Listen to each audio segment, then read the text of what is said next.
प्रदान कर सलामी मंच निकट में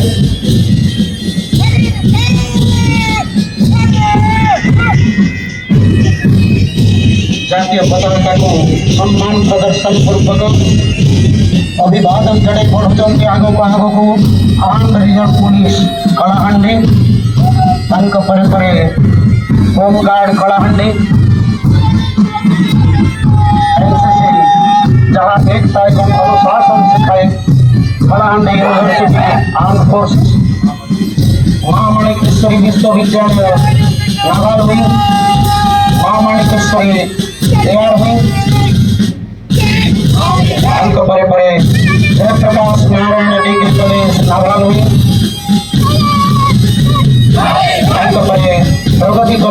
कलाहांडी जिला भवानीपाटना सहर लाल बहादुर स्टेडियम ठारे 75तम साधारणतंत्र दिवस धूमधाम रे पालन करा जायछि। मुख्य अतिथि भाव में श्रीमती टुकुनी साहू ओडिशा सरकार जल संपद वाणिज्य और परिवहन मंत्री जोगदे पताका उत्तोलन कर जिलावासी को संबोधन करथिले एवं देश को जे स्वाधीन करिछि निज जीवन को बलिदान देइथिले सेमानंकु केबे भूलिबा उचित नुहे बोली निजर मंतव्य दैछन्ति। अन्यमानंक मध्यरु कलाहांडी जिलापाल पी अन्वेषा रेड्डी, कलाहांडी आरक्षी अधीक्षक अभिलाषी, कलाहांडी अतिरिक्त जिलापाल तन्मय दरवान और अन्य पदाधिकारी माने उपस्थित थिले।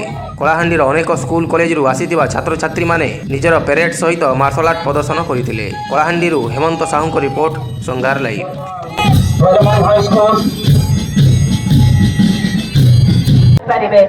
लगी नूतन अभिलाषा ओडिशा नुआ ओ योजना रे ओडिशार युवपीढ़ी को निरंतर दक्षता और दक्षता वृद्धि सुजोग प्रदान करी सशक्त करिवार लक्ष्य रखा जायछि।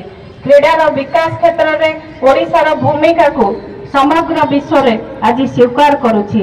ओडिशा राउरकेला रे देशर सर्वबृहत्तम हॉकी स्टेडियम संघ को प्रति जिले में क्रीडार विकास पई भित्तिभूमि सुदृढ़ करा जायछि।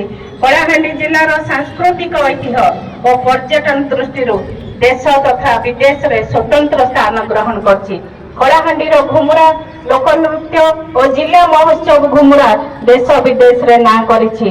कलाहांडी जिला एवं रूपांतरण पथरे गति करुछि। जिलार सर्वांगीन उन्नति पई राज्य सरकार प्रतिश्रुतिबद्ध एवं कार्य करुछन्ति। सबु विभाग रो फोकस रे रहिछि।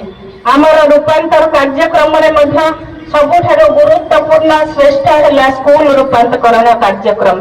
5T उपक्रम अधीन राज्य में गुणात्मक शिक्षा सुनिश्चित करने सबु विद्यालय गुड़िक रूपांतरण कार्यक्रम चालू रही। एवं 8000 ऊर्ध्व हाईस्कूल रूपांतरण को लोकार्पण करा जाई सारिथिबा बेले कलाहांडी जिले में यही क्रम मंजूर